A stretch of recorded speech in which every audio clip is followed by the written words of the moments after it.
Welcome to Mitts Off, episode 12. Today we are joined by the NHL's all-time hits leader for defensemen, my former teammate with the San Diego Gulls and current Nashville Predators defenseman, Luke Schenn.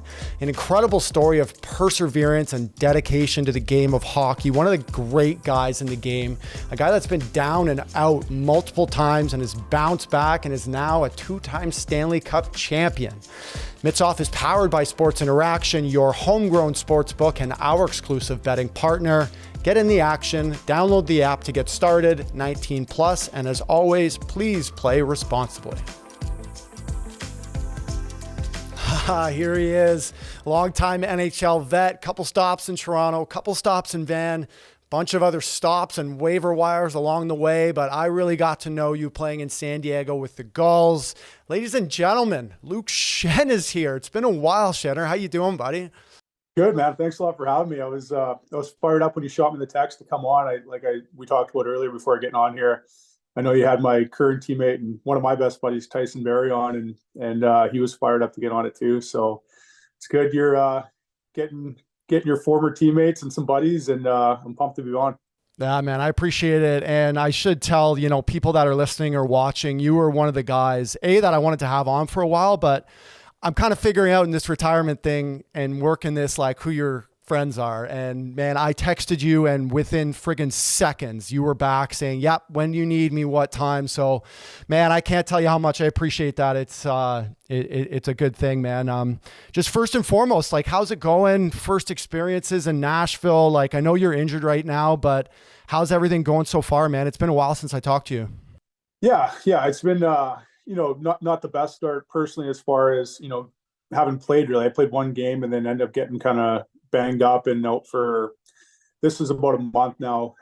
So should be back, within the next week or two, hopefully, as long as everything goes good. But as far as getting adjusted, I'm loving it so far. Obviously, Nashville's a great city. Getting used to the organization, obviously, and kind of the way things are ran. It's not my first time, moving around and getting on a new squad or nothing like that. But I got some good buddies on this team too, which makes the transition easier. Like I mentioned, Tyson Berry, I go back with him. We were living together in D partners in Kelowna in the WHL back when, he was 15, I was 17 or 18 years old. So knowing him forever. Ryan McDonough is one of my best buddies. He's got 3 kids as well, and our wives are good friends. We live close to one another. Ryan O'Reilly and other guys. So it always makes it easier when you have a good bunch of guys and a good group, and transition's been good. And just, hopefully get back here in the lineup and get back helping the squad as soon as I can. Yeah, it's been fun to watch you guys, man, and hoping to see you back on the ice soon. Listen, we're a Toronto-based podcast. I'm a Toronto guy. I grew up watching the Leafs, man. They're still my squad. Let's go back to 2008, buddy. You get drafted 5th OV to the Leafs. You come in here as a young guy. There's some quotes from doing some research and like looking up kind of what I wanted to ask you to angle this. I found some great quotes, and one of them was from GM Cliff Fletcher at the time during that camp, who literally came out in the media and said, you are a long shot at best to make the team out of training camp. But then Ron Wilson came back and he was saying, he thought you had a good shot. And he said, I want you guys to pay attention to the Schenn kid because I think he has a good shot of being here. Can you take me back to 2008 and like take me back to that first camp? Looking at that roster, there were just so many veteran names, and like what it was like to go into the league at that time and at your age. First of all, hats off to you doing your research back to 2008. Man, you must have to, that was a deep dive into the archives. Holy smokes. Well, looking back, I mean, and going down memory lane here, I mean, coming to Toronto, obviously, I had a bit of an idea what it was going to be like media-wise, but not, to the extent it was. And at that time, they didn't have a, high draft picks. I think the previous highest draft pick was like Wendell Clark or something like that. So they didn't have any, real high ones. And obviously, expectations were high for me coming in. And before the camp started, I played in the rookie tournament in Kitchener. And my first game, I was rotten. I wasn't very good. And just probably trying to do a little bit too much out there. And I remember, this is really dating ourselves, but this is kind of pre-social media. I went down to the hotel lobby and saw my my mug on the front page of the paper, and I grabbed it and seen what they had to say. And it was already, they're just carving me like, oh, this isn't going to go well. This could be a bust, whatever. And I was like, hey, better not read these things again. So I kind of cut myself off from, reading anything, listening to anything. And after that, I got invited to main camp after, being probably mediocre in the rookie tournament. But I remember hearing, or, that was, I think I was 10th defenseman on the roster at that time, but, I was going to get some preseason games, some exhibition games. And I think Ron kind of said, well, the only way we can keep him is if he, can climb his way into the top 4. If not, that doesn't make sense. But I was given a lot of opportunity in preseason and ended up playing with Thomas Caberlet. And, when you play with a guy like that as a young guy, a guy who can, move the puck and skate the puck out of trouble, I was given a really good opportunity, and I was able to kind of run with it. And they were giving me, my first 8 or 9 games to figure it out in the regular season to see if I could stick. And ended up kind of going well off the start. And my first game was actually in Detroit, and it was the game they raised the Stanley Cup banner. So I actually got the game sheet at home, and that was, I look at it sometimes, it was Chris Osgood in net, Lidstrom, Rafalski, Cronwall, Draper, Maltby, McCarty, Datsuk, Zetterberg, Holmstrom, all these guys. And I look back at that and I'm like, holy smokes, this is my welcome to the NHL moment. So, obviously it's pretty crazy to think back, but yeah, it's been a long time since then. So glad you brought it up and did your homework. You became like this fixture, not only with the team, but in the community. And then the JVR trade happens, and, can you walk me through the process of that? Obviously probably was a shock to you. Yeah, it was. I remember like the previous year before I got traded at the deadline, like my name started kind of coming up, and it was a little bit surprising. Obviously I hadn't been there for very long, and, drafted where I was, you think you'd get a bit of a longer runway, but in saying that, like I said, there were some ups and downs and some growing pains. And, as far as the trade, I kind of heard rumblings of it previously just because my brother was in Philadelphia, and he had some, some whispers within the organization from guys on the team who were, I don't want to say anyone else, but fairly close to management at that time. Paul Holmgren was the GM at the time.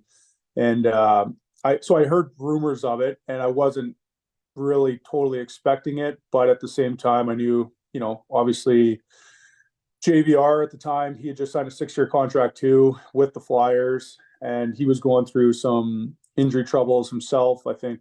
So he wasn't totally looking to get moved, but I think, the Flyers had some question marks about that at the time. And obviously, Berkey came in, Randy Carlisle came in. There's some different regime that, put their trademark on it. And looking back, obviously it worked out great for the Leafs. JVR played real well in a Leaf uniform. And I got the chance to experience playing with my brother in the NHL, which is something I always cherish and remember and look back on. But, obviously when you get drafted there and you put on, that Leaf jersey, you'd think, you typically don't get traded that quick into it. But in saying that, everything happens for a reason. And my career has been a roller coaster for sure. And I look back on everything, and like I said, I got no regrets. And, not to get too nerdy or detailed here, and if you're a bigger, physical guy, just win your battles and get the puck and throw it off the glass, or just, the old saying, no dust, no stick handling, just move it, just get up there. Next thing you know, you're throwing it off the glass into the neutral zone, or you're just not even thinking, you're just like slinging it up to no one. And, you're not making plays. And while you're doing this, the game's evolving into, D-man making plays. I want to get into this evolution piece about your game and how far you've come. But I think in order to do that, you have to preface it with when you get to Anaheim. Because for me, that's when I started to get to know you. So the first time I met you was walking into the gym in San Diego. I was playing for the Gulls. I'll never forget it. I always tell people this story. Like, here's a vet coming down on a one-way contract, has the biggest smile on his face, like introducing himself to the guys, like just in it for, wherever the road's going to take him. But obviously things weren't working out with Anaheim, right? So What was the message? What was the message coming to you about, why you were coming down?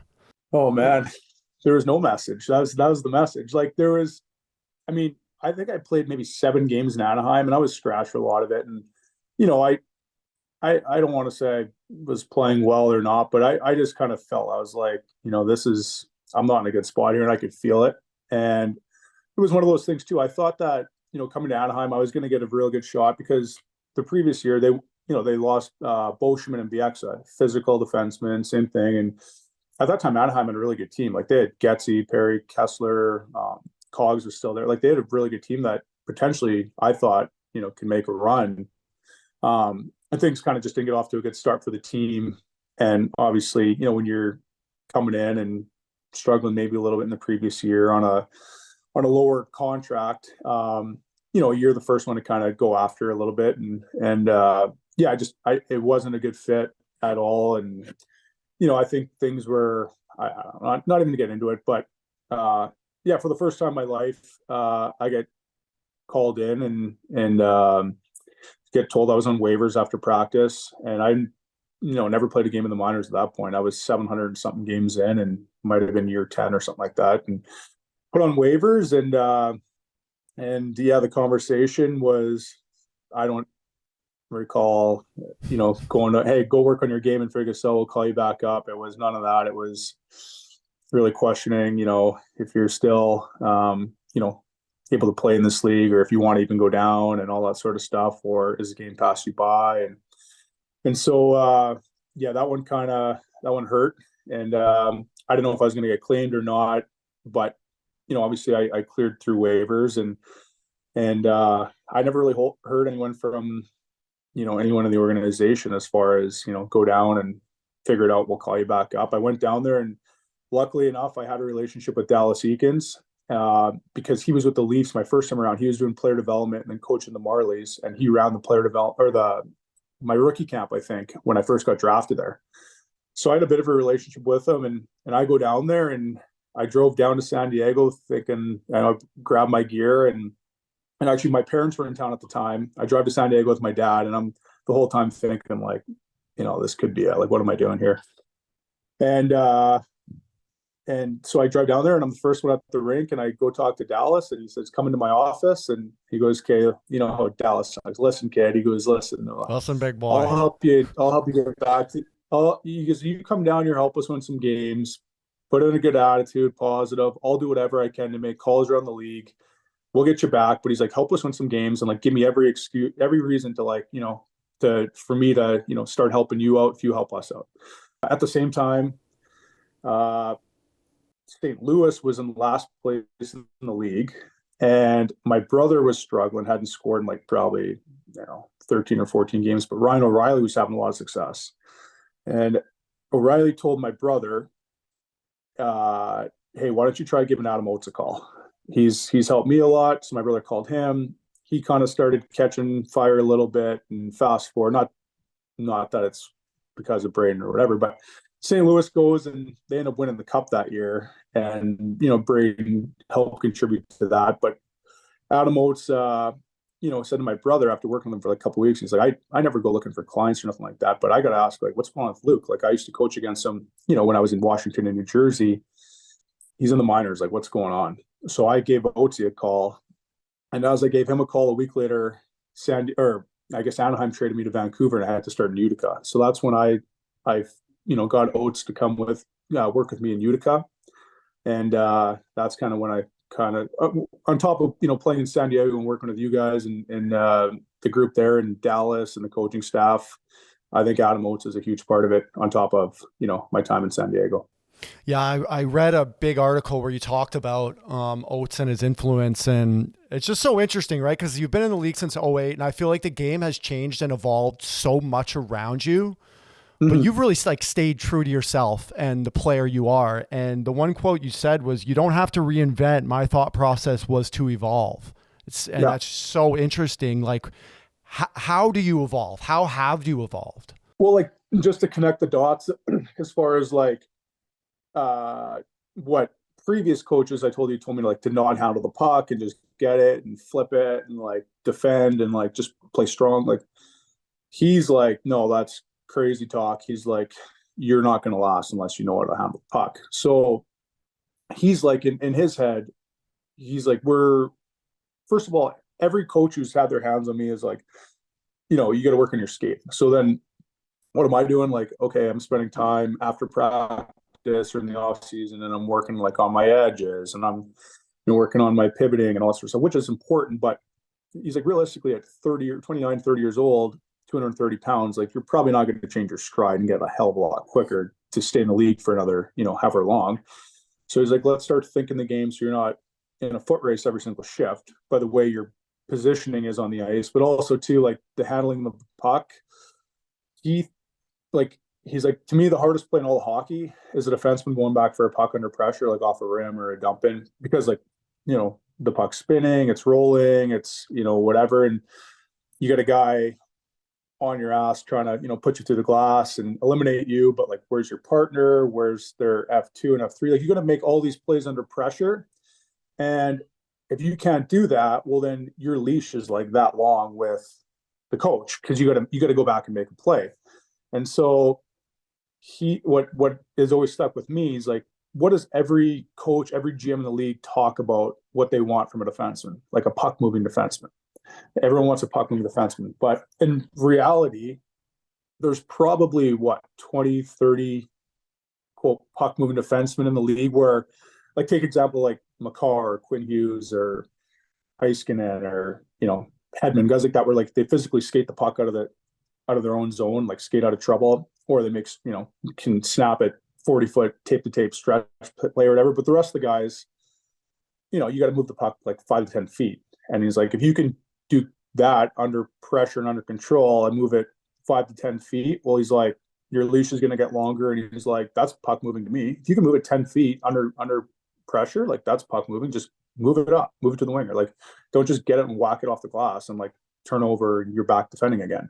So yeah, it was just like a mentality thing for me, and worked on it and still work on it like every day after practice and in the off season. And that's what I mean by evolve. Like, obviously I'm not going to go skate the puck, out of trouble and, dance on the offense's own blue line, but you got to be able to make some plays now. So that's kind of what I guess I meant by that quote as far as evolve. Yeah, the one that related to me too in terms of evolution and the puck touches was practice. Man, you talked about practice and how like today's NHL practices, you can go through an entire practice and touch the puck like 3 or 4 times. And I felt that heavy because some coaches will have a couple flow drills at the start, but then sometimes you're going right into system stuff. And it's like, man, for me, especially as like a fourth liner, or if I was the odd man out, like I'm literally going on the ice early and staying late just so I can get those touches. Is that something you kind of had to realize is like later in your career around that time? Yeah, 100%. Like, not that you wouldn't like stay out. Like, I feel like I would always stay out, like, and work on stuff after practice. But sometimes you're like not even sure like what I should be working on, because you're like, man, like my game's in such like a like not a good spot. You're like, what am I even supposed to be working on? You ask the coach, and they might give you like some like little drill, like, okay, like just pound these pucks at the blue line, and you're like, okay, but it's like the odd touch you might get, it's like D to D, but like shoot for a shot pass, like, and then you go into the game the next day and you touch the puck like 40 times, but you like haven't touched the puck in practice. So that's where I'm, now it's like you got drill specific to just like touch the puck and feel it, and you go into a game and you're not thinking about it. You're like, yeah, this is such second nature essentially. So yeah, it's a huge part of it. And you see a lot of guys do it. Like Ryan O'Reilly, he's an animal on it. He's always, after practice, and he drags guys into it with him. But yeah, I think you always got to put in the work for sure, and figure out new ways to get better. You hit waivers one more time after that too. So you signed with Tampa twice. So, oh my God. So when you signed with Tampa, I saw the Syracuse thing, but I didn't even know about the waiver thing. So like now I'm looking at this, like this guy gets, back up to Van, does his thing. He's changed. He's putting in the work off the ice, end up in Tampa, and then you get waived again in Tampa to go down to Syracuse. Was that a mutual thing? Like that must have sucked, dude. No, I didn't see that one coming at all, because so when I worked my way back like to Van, I think I played like the last like 18 or 19 games, and I felt really good about things. I got offered a contract to go back to Van, but I knew what was coming in Van. Like they signed Tyler Myers, they signed Jordy Ben, they signed, I don't know, Stetcher, I believe. I don't know. They had some, it was more of a logjam on D. So I kind of looked at it. I was like, well, I'm comfortable here. Like Travis Green is playing me, but also, they're bringing in more defensemen.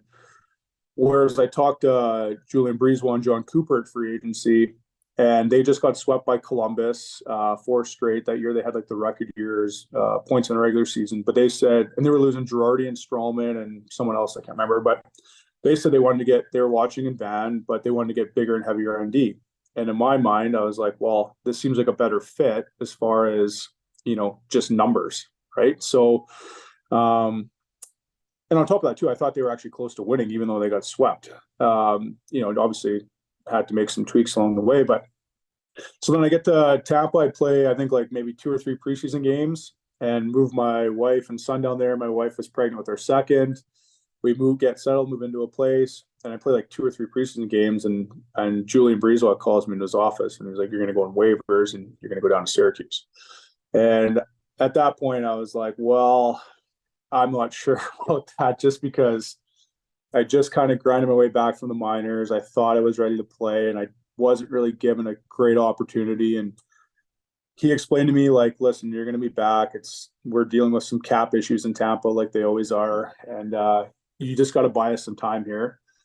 So I went down, and they were really good too. So I left my wife and son in Tampa, and they were flying me back and forth from Syracuse and Tampa. And I'd practice sometimes in Tampa during the week, like on my own with a skills coach, and then go down for weekend games and, kind of back and forth. And we're trying to make it all work, because I was like, I can't just move to Syracuse now with my family and then you call me up to Tampa. And Syracuse and Tampa, like, it's logistically, like, what are you going to do with your family? Like, nightmare. It's yeah. So anyways, I went down there, and then they had a couple of injuries, and I got Benoit Grew, the coach in Syracuse. He was unbelievable with me too. Like he played me a ton. He was same thing. I wanted to help them win games, but also get back. And I knew I wasn't going to be down there for a long time, whether they're going to call me up or whether I just wasn't going to stay down there forever. So I think I played like 6 or 7 games down there, and then they called me up just in time for that global series trip. They went to Stockholm, and then kind of in and out of the lineup. Didn't play a lot there at all. Really much at all. I didn't play a lot of games. Even when I didn't play, I wasn't playing a lot of minutes. But I felt like part of the group. There's an unbelievable group of guys out there, and I felt still like there would be a need at some point, if I could just kind of stick with it. And then again, I got put on waivers, which this where Julian Breeze was, smart and cap expert, is right before there's the bye week. He put me on waivers because I think, the cap days accumulate or whatever. He put me on waivers knowing that I probably wasn't going to get claimed, heading into a bye week or nothing like that. So he put me on waivers then, and he's like, you're not going to go down to the minors on the bye week. Just go on vacation with the guys, and I'm hoping you don't get claimed. And, fast forward, and didn't get claimed again. So that was the third time. And then, end up sticking it out. And then that was the year we went into the bubble and was a part of the cup winning team. So, yeah. Man, I want to ask you about the Cups, but like, I guess the biggest question I have for you is like between not seeing your family like back and forth in Anaheim to what happened in Utica and Van, and then not seeing your family again in Tampa and stuff. Like, what kept you going through all this? Like, were you ever just like, man, I'm just going to shut her down. Like, this is probably it. This is probably it for me. Like, what kept you going? I'm floored by this. Well, thanks. I just kept believing like that I wasn't done. Like, I mean, I literally looked at teams around the NHL, and I'd seen the teams that like were winning like Stanley Cups or playoff series. And I'm like, the teams with the big heavy D cores, and keep in mind, like I'm continuing to work on my puck play and all that stuff, are the teams that win. And I'm like, the league is, it always comes in circles where, you see one team win that with a big heavy D core, and, the next team follows suit. I I felt like my game was still getting better, but the opportunity at the NHL level wasn't necessarily meeting how I was feeling in terms of like my own game. And eventually, if I stuck with it, eventually I would get an opportunity, and I would take it and make the most of it. But I always have conversations, with my brother and my dad on the phone, like driving to the rink and healthy scratch or in the minors, and I would just say like I'm still going to help a team. Like I had a feeling, just because I knew I was putting in the work, but I felt like I was getting better. Like I felt better about my game being scratched than I felt about my game at 22 years old in Philadelphia playing 20 minutes a night. Like, if that made sense. So yeah, I just kind of kept putting the work, and I know a lot of the trends or whatever is, guys typically falter off after the age of 30 or whatever. And my mindset was, well, I'm going to try to get better after the age of 30 and not follow sort of the trend. And, if it's 5% of guys that get better after the age of 30, well, I'm going to try to be in that 5% rather than 95%. So that's sort of the mindset. And obviously, my wife has been supportive too and let me, okay, I'm taking off here. I'm going to the minors. Sometimes, you're questioning things. I'm questioning things too. Like, is it worth it or whatever? But I always kept saying, just trust me here, just stick with me, and we'll play it out. And luckily enough, just kind of, right when you think the opportunity shut off and things are done, it's, all of a sudden you get a little bit of a window, and you take that game and make a couple good plays, and then you get in the next game, and then, all right, well, the team loses, so you're the odd man out. But then it's just, you just got to keep grinding. And that's as much as like you love the game when things are going good, I also find a way to like love the game when things, kind of suck and you're grinding. Like I enjoy the grind of it. I never wanted to look back and be like, man, I regret it because like I just quit. You know what I mean? Like, so, and that's what makes you stick around, is the guys who go through adversity. And I mean, you're no different. I've followed your career too. It's the same. So. No, I appreciate it. Leave no stone unturned, man. How much of a redemption arc, like, would you have ever thought after the meeting with Randy and Bob in Anaheim, where it's essentially like questioning your ability to even play in the league anymore, and fast forward a couple of years later, you're 2-time Stanley Cup champion? Like, did you ever in your wildest dreams, like, imagine that? Never. Well, I mean, it's because I went to like game 5, 6, 7 when my brother won the cup against Boston, and I was there for game 7, was on the ice hugging him after he won the cup. And I was thinking to myself, like, hugging him, I'm like, man, would be the best thing in the world. But like, the chances of me winning the cup are like, so like, I just was in the minors. Like, there's no chance I'm going to get my name on this cup. And, I was the most proudest older brother in the world. But at the same time, you're like, we've always been competitive and always wanted to do similar things in terms of, our hockey careers. And I seen him do it. And that's when, Tampa came up in the off season, and I just couldn't pass that down because they're such a good team, and obviously needed a couple of tweaks along the way as far as what they needed to do to their game and, some makeup of their team. But yeah, I didn't envision it. I didn't really dream of it. I always, it was just such a long shot. Even at that time too, before I, signed, like I was talking to teams in Europe, even like, talking about going, like, there's just so many things that have, I guess ended up working out. But like I said, earlier, my career's been a roller coaster. It's been an absolute roller coaster. So no regrets about going to Vancouver, eh? You got to play with a young Quinn Hughes ripping up and down the ice. And I know Kelowna is pretty close to there where you played your junior, and that must have been a nice experience to get back there. Yeah. So I obviously went to Vancouver, the first time after I got traded from Anaheim. Loved every second of it. Like I said, there was a bit of a logjam in free agency. Chose Tampa.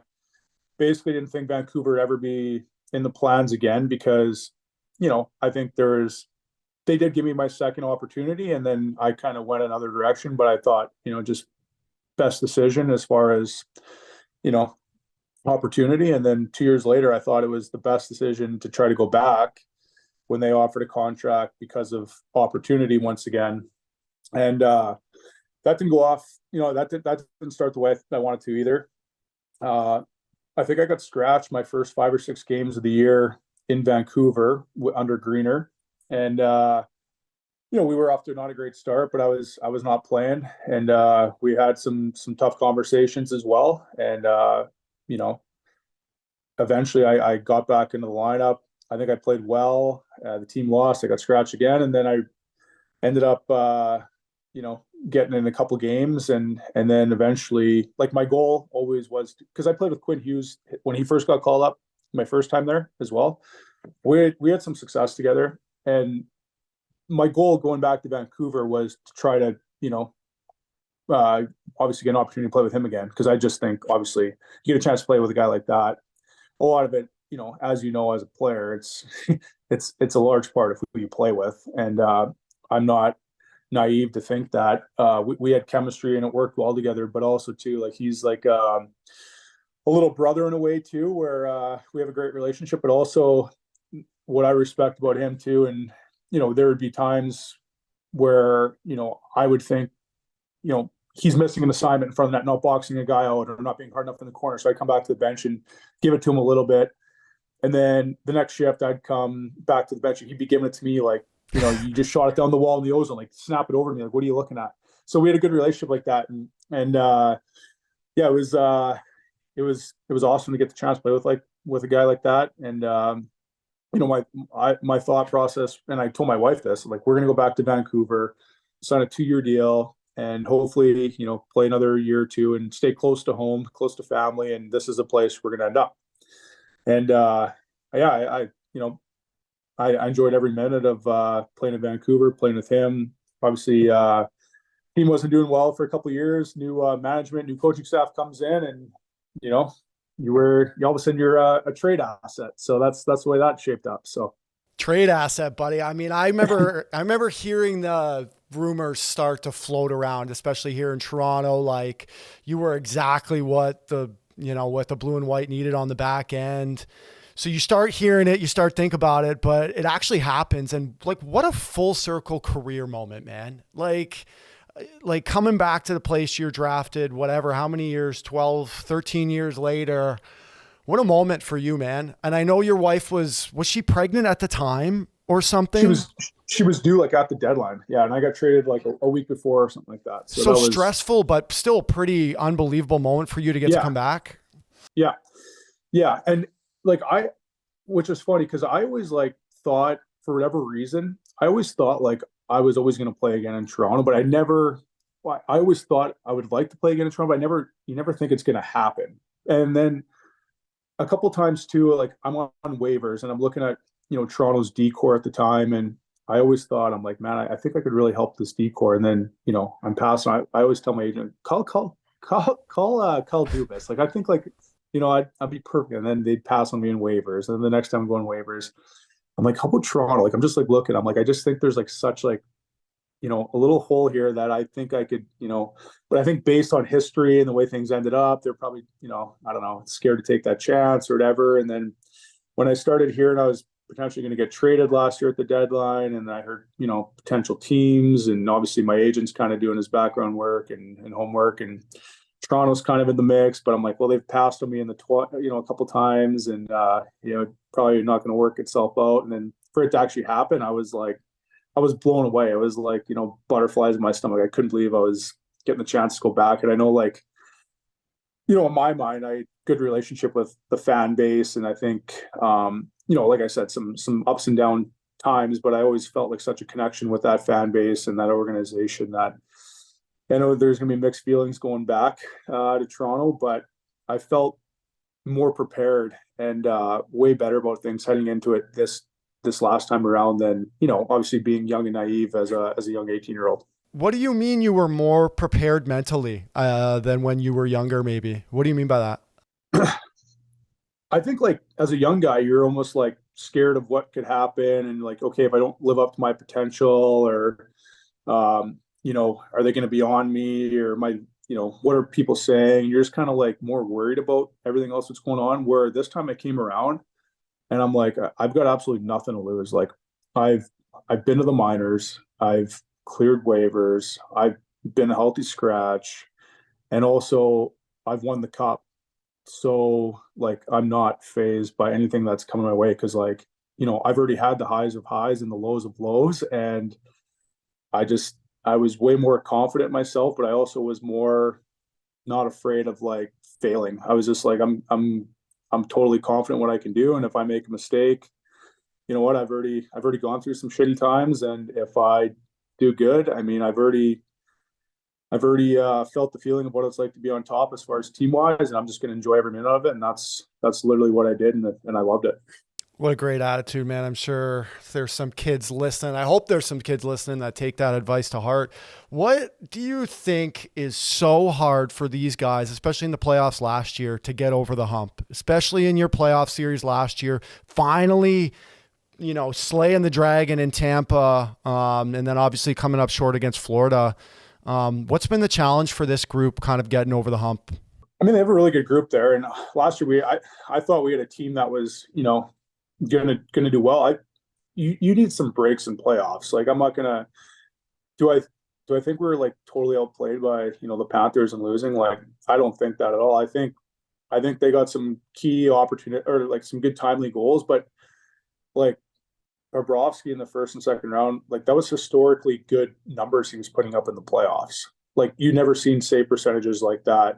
I don't even know when's the last time. Like, I don't even know what it was, but it was insane how, I mean, they were talking about him winning the Conn Smythe, even if they lost at one point, like in the finals. Like, that's how good he was playing. So you're running into a hot goalie, and anything can happen. But I think they got a really good group of guys, a really good core group of guys. Obviously, it's a tough place to play, but I think guys are getting better as far as their older veteran guys. And yeah, I mean, I'm not going to touch on this year. I don't know like what they're going through really on a day-to-day basis. But last year, I've really good group of guys. You're bringing guys like O'Reilly, and we had good goaltending last year. Good decor. I mean, deep team, some heavier guys. Like, I mean, it's you win a playoff series, and it felt like you're going to go on a run there, and then you get a little bit short in the second round by running into, like I said, a hot goalie. And not that that's an excuse, but there's it's a tough league to win in, for sure. Was Toronto an option to go back to for you? Yeah. So, I mean, originally, obviously you have your meetings with the management, and management at that time was, Kyle, and I had great conversation, and that was the first thing, he talked about is I'd like to bring you back. And then obviously business happens on that end, and he's no longer there. And then I actually had probably, I don't know, a handful of really good conversations with Tree Living too. And we were both trying to figure out a way I wanted to come back, and I enjoyed playing for Sheldon, and yeah, we were definitely trying to make it happen. And just at the end of the day, it's a cap space thing. And 5 or 6 years, at the point where I was, making essentially league minimum or whatever. And I was at a point where, was going to get a bit of a pay bump. And, like I said, it wasn't a thing where, you weren't willing to, leave some out there or nothing like that. But, you get closer to free agency and you're still trying to make it work. And then there's a handful of teams in the mix, and you kind of, it's business. I mean, that's at the end of the day, that's what it is. And like I said, I've got a great amount of respect for Tree Living and Brandon Pridham and Brendan Shanahan. They were all first class to me, and, everything wanted to make work, but obviously it's, salary cap, and there's some big contracts coming up there in Toronto that they had to take care of. And that's what it came to be. But in saying that, I'm really, really proud to be here in Nashville. Barry Trotz, I have a great relationship with. He coached me back in World Championships, I think like in 2008, 2009. And so I've known him since that long, and kind of always talked to him over the years. When they'd be in town, I'd run into him in the hallway when he was coaching Washington or the Islanders or Nashville or whatever. And yeah, I've got some good relationships with guys on the Predators here, and obviously they're trying to build a certain culture here and bring in certain guys, and thought I could be a fit. And I'm really looking forward to joining this group here and getting back on the ice with them. And yeah, like I said, it's I'm pumped to be here. And at the end of the day, it's it's business on all levels, and you see that in all sports essentially. But yeah, there's no question. look fondly back on my time in Toronto. The last thing I want to pick your brain on here is you last year became the NHL all-time hits leader. Dude, first and foremost, congrats. That is so cool. Like, what an unreal record to have. I watched like a whole compilation of YouTube, and I played with you and have watched you for years. And for me, I see a lot of it coming from your upper body and angling, and then kind of using your hips, but following through with your upper body. But can you talk to me about the art of the hockey hit and how you're so good at it and how you get so many of them? Well, thanks. I appreciate the compliment. I mean, I think it's like, first of all, you don't want to go chasing hits. So I think it's like the work sometimes happens beforehand where you gotta be in, like, that's what I'm telling myself now too. Like, you gotta be in every play. And then if you have a good gap and you can close on guys a lot quicker, but sometimes if your gap's off and then you're kind of chasing the puck, you're chasing the play, you're chasing the hits, and that's when you get caught out of position. So I think doing the work a little beforehand. And then on top of that too, like, I think it's a mindset too, where, you're the same way too. Like, if you go in the corner, it's like a personal thing too, and like a pride thing. Like, you want whoever you're in the corner with to know that you're in the corner with you. So I know personally when I'm playing against certain players or forwards, like who I'm in the corner with, and that I'm not going to be let off the hook. And that's kind of my mindset. And, right or wrong, that's the way I try to always play and try to not take, a night off in terms of, being physical. And that's what, I've always been a bigger guy, even like since a kid. And I think that's always been sort of one of my assets, I guess you could say, is trying to play physical and be strong. And I think, obviously I'm not lightening up offensively, so you want to do that, but I think it's more just, I think it's more of like a pride thing, and just that's a way to contribute to helping the team. But also at the end of the night too, you want the other team to, whether you're in, in those conversations or not, you want to, think, well, okay, I think that guy was hard to play against that night. And that's sort of my mindset. You obviously like have this crazy career arc of getting drafted high, coming into the league early, and then going through all the adversity that you did, winning the cups, going back to Toronto, all that stuff. Do you ever just take a moment to go back and look and reflect and, take a moment to be proud of yourself for everything you've achieved? Of course, like the human mind, might dwell on some bad experiences in the past or feel good about things in the past. But, that's when mentally you got to keep working on things to stay present and finding ways to get better. And that's kind of where the mindset is right now. And eventually one day, I think you'll look back and see, it already has been a hell of a run. And I think one of the coolest things too is like, not only just like, where you've played and having your name on the cup and all that sort of stuff, but I always say like the amount of teams I've played on and the amount of guys I've played with, like, that's the coolest thing to me, is like how many people and good, whether it's trainers, coaches, or teammates, how many good guys you met along the way. And I think that's the one thing that at the end of the day is, how you're remembered as a teammate. And that's how I remember guys. And I think that's the biggest thing to, be proud of is, all the buddies you have when you look back and reach out to guys, or guys reach out to you. That's probably the coolest thing for me. My man, thank you so much again. I really appreciate you taking some time out of your schedule, sitting down and doing this. It was such a good chat. Stay healthy. Good luck the rest of the way, my man. Appreciate it. Thanks a lot for having me on. It was an honor.